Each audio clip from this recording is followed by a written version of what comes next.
여러분 안녕하십니까? CJB 뉴스입니다. 설 연휴 오미크론 변이 바이러스 확산세가 폭증하면서 연일 역대 최다 코로나19 확진자 수를 경신하고 있습니다. 오미크론의 전파력이 워낙 강력한 데다 닷새간의 긴 연휴로 인구 이동이 늘면서 확산세는 당분간 지속될 전망입니다. 이윤영 기자가 보도합니다. 충주 보건소 앞에 줄이 끝없이 늘어섰습니다. 설 연휴가 끝나고 코로나19 진단 검사를 받기 위해 나온 사람들입니다. 충주에서는 설 연휴 전날 하루 32명에 불과하던 확진자 수가 지난 1일 63명으로 늘더니 어제는 역대 가장 많은 87명으로 급증했습니다. 감염병 관리과 전 직원이 연휴 내내 5시에 출근해갖고 하루 종일 정신없이 전화 받고 검사하고 역학조사하고 동선 파악하고 하는데도 불구하고 워낙 확진 환자가 많다 보니까. 충북 지역 확진자 수도 설 연휴 첫날 331명에서 이틀 만에 410명, 연휴 마지막 날에는 사상 처음으로 570명을 기록했습니다. 긴 연휴로 인구 이동이 늘어난 데다 대면 접촉이 많아지면서 가뜩이나 전파력이 강한 오미크론 변이 확산이 더욱 가속화되고 있는 겁니다. 늘어나는 확진자 수에 코로나 병상 수도 급격히 줄고 있습니다. 경증이나 무증상자를 대상으로 하는 생활치료센터 병상 200개도 이미 포화 상태에 이른 데다 재택 치료를 받는 감염자 수도 1000명을 넘어섰습니다. 급격히 증가할 걸로 봅니다. 확진자는. 그렇지만 재택 치료가 원칙이고 그리고 또 생활치료센터가 있고 병원으로 오는 환자 수는 20-30명 정도로 유지될 거로 보고. 그러나 접종을 완료하고도 확진된 돌파 감염이 70%를 넘어서고 있고 집단 감염이 발생했던 보육시설과 주간보호센터 등에서도 추가 확진자가 계속해서 발생하고 있어 당분간 급증세는 이어질 전망입니다. CJB 이윤영입니다. 어제부터 코로나19 진단체계가 변경됐습니다. 동네 병원이 참여하는 호흡기 진료 지정 의료기관과 중대형 병원 중상의 호흡기 전담 클리닉이 신속 항원 검사를 받습니다. 충북에는 각각 6곳과 21곳이 지정됐는데요. 안정은 기자의 보도입니다. 어제부터 동네 병의원에서 코로나19 검사가 본격 시작됐습니다. 확산세가 빠른 오미크론 변이에 적극 대응하기 위해 보건소 선별진료소의 역할을 일부 분담한 겁니다. 별도의 공간에서 신속 항원 검사를 하게 되고 양성으로 판명이 된 경우에는 더 정밀한 검사를 위해서 PCR 검사를 할 수 있는 선별 검사소로 안내를 해드리고. 보건복지부가 호흡기 진료 지정 의료기관으로 선정한 동네 병의원은 전국 200여 곳, 충북에서는 50곳이 신청한 가운데 6곳이 우선 지정됐습니다. 참여 의사를 밝힌 병원은 아직 50여 개 정도밖에 안 되지만 이 부분에 대해서는 모든 병원 협회를 통해서도 지속적으로 참여를 계속 저희가 부탁을 하고 있는 상황인 거고. 도내 호흡기 전담 클리닉은 청주 한국병원을 비롯해 중대형 병원을 중심으로 21곳이 지정됐습니다. 신속 항원 검사 결과 음성이면 일반 진료를, 양성이면 PCR 검사를 직접 실시하거나 선별 진료소로 이관합니다. 다만 보건소에서 검사를 실시하면 무료, 이들 두 시설에선 진료비 5,000원이 발생합니다. 또 무증상자에 대한 PCR 검사는 호흡기 전담 클리닉이나 호흡기 진료 지정 의료기관에서만 일정 비용을 내고 실시할 수 있습니다. 정부는 참여 의료기관에 재택치료와 먹는 치료제 처방 등 치료 역할까지 맡긴다는 방침이지만 제도 안착까지는 당분간 시간이 더 필요해 보입니다. CJB 안정은입니다. 용담댐 과다방류로 피해를 입은 영동군 하천 홍수구역 주민들이 결국 중앙환경분쟁조정위원회 보상 대상에서 제외됐습니다.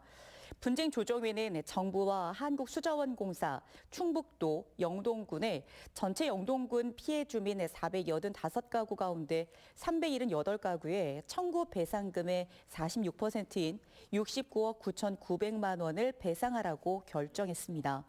이는 하천 홍수구역 피해 주민 65가구와 추가 심리가 필요한 42가구가 제외된 것으로 영동군은 향후 이의 제기 등 입장을 밝힐 계획입니다. 충청북도가 국가 간선 도로망 완성과 도내 동부권 균형 발전을 위한 충북 동부축 고속도로망 건설들을 대선 공약에 포함시켜줄 것을 주요 정당에 건의했습니다. 동부축은 영동과 옥천, 괴산, 청주, 충주, 제천, 단양을 잇는 113km 구간으로 4조 9천억 원의 사업비가 소요되는 것으로 추산됐습니다. 도는 동부축 고속도로가 건설되면 지역 균형 발전에 도움이 될 것으로 기대하고 있습니다. 오는 3월 대선이 끝나고 석 달 뒤에는 지역의 일꾼을 뽑는 지방선거가 실시되는데요. 여야 모두 대선에 집중하기 위해서 이 지방선거 얘기는 입 밖에도 꺼내지 말라는 함구령이 내렸는데 현직에 비해서 인지도가 떨어지는 도전자들 소가리만 하고 있습니다. 조용관 기자입니다. 지난 1일 전국 동시 지방선거를 120일 앞두고 지사와 교육감 예비후보 등록이 시작됐습니다. 하지만 지사 선거의 경우 아직 한 명도 등록하지 않았습니다. 대선 결과를 지켜보겠다는 셈법도 있지만 지방선거 예비후보 등록을 대선 이후로 미루라는 여야 중앙당의 지침이 내려졌기 때문입니다. 오는 18일 시작되는 시장과 시도의원 예비후보 등록도 대선 이후로 20일가량 미뤄질 것으로 보입니다. 예비후보자로 등록하면 선거사무소 설치가 가능하고요. 어깨띠 표지물 착용, 선거구원 세대수의 10% 이내에서 예비후보자 홍보물 우편 발송 등이 가능합니다. 갈 길 바쁜 도전자들은 소가리만 하고 있습니다. 본 후보 등록 전까지 대부분 직을 유지하는 현직과의 형평성을 고려해 정치 신인에게도 자신을 알릴 기회를 보장한다는 예비후보 도입 취지가 이번 지방선거에서만큼은 예외가 되고 있습니다. 신인으로서는 안타깝죠. 오히려 저희가 알릴 수 있는 시간이 많이 줄어드니까. 정치 신인 입장에서는 굉장히 좀 답답하다고 느낄 수밖에 없는 상황인데. 사실상 선거운동 기간이 짧아지다 보니 벌써부터 불공정 경쟁 논란도 일고 있습니다. 한편 충북 교육감 선거에는 현직을 제외한 김진균, 심의보, 윤건영 3명의 보수 후보가 예비후보 등록을 마쳐 대조를 보이고 있습니다.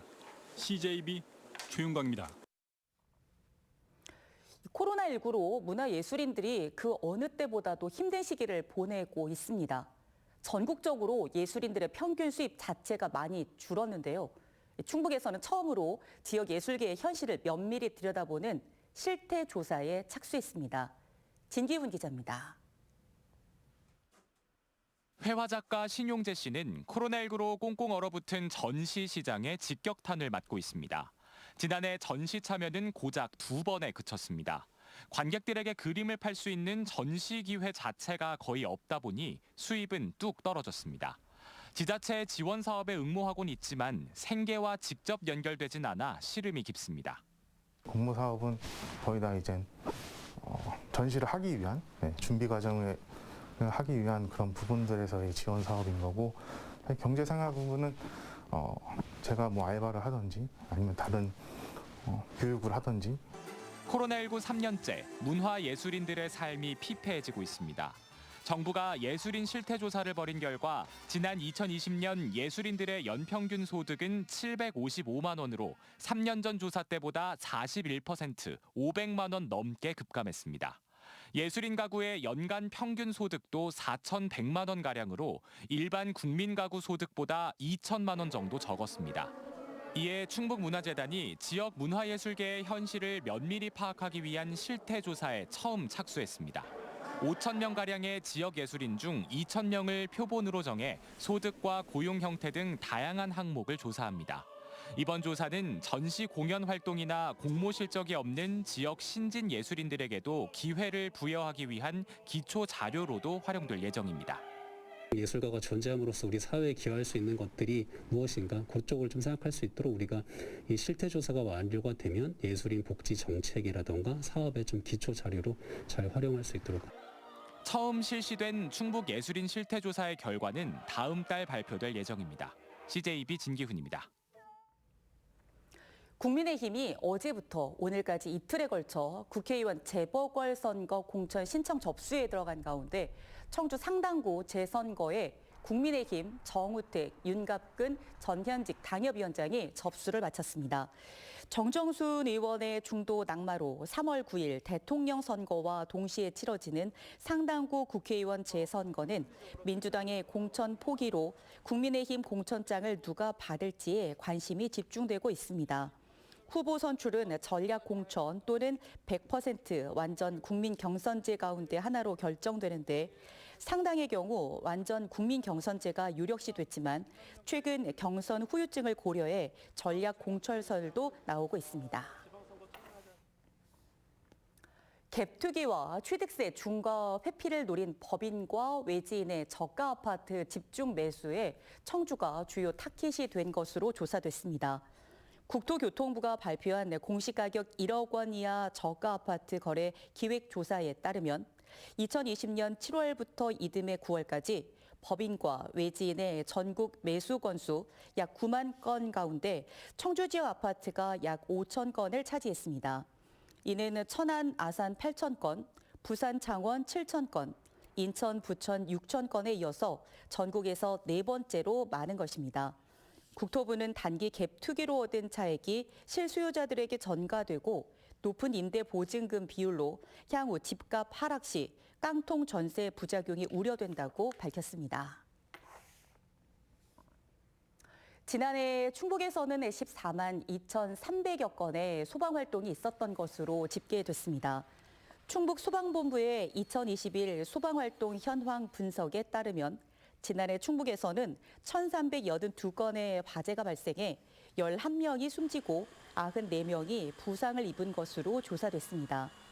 인명구조 건수는 3,031명으로 구조대원 1명당 10명 이상의 생명을 구한 것으로 나타났습니다.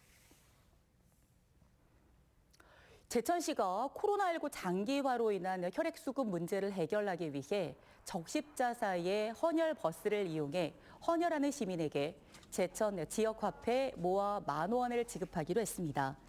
제천시는 충북혈액원과 헌혈 1회당 10,000원을 지원하는 업무 협약을 맺었고 올해 5천만 원의 예산을 확보했습니다. 헌혈버스는 매월 둘째 주 수요일마다 대한적십자사 제천봉사관 앞에서 운영됩니다. 청주대학교는 등록금 심의위원회를 열고 올해 등록금을 지난해보다 0.05% 소폭 인하하고 입학금은 4% 내리기로 했다고 입학금은 44% 내리기로 했다고 밝혔습니다. 대학원의 경우 등록금과 입학금을 동결한 가운데 일반 대학원 영화 언론 콘텐츠학과 신입생 등록금에 한해 8%를 인하하기로 결정했습니다. 청주대학교는 등록금과 입학금 인하로 부족한 재원을 경상비 절약 등 긴축 재정을 유지하는 방법으로 헤쳐나가겠다고 밝혔습니다.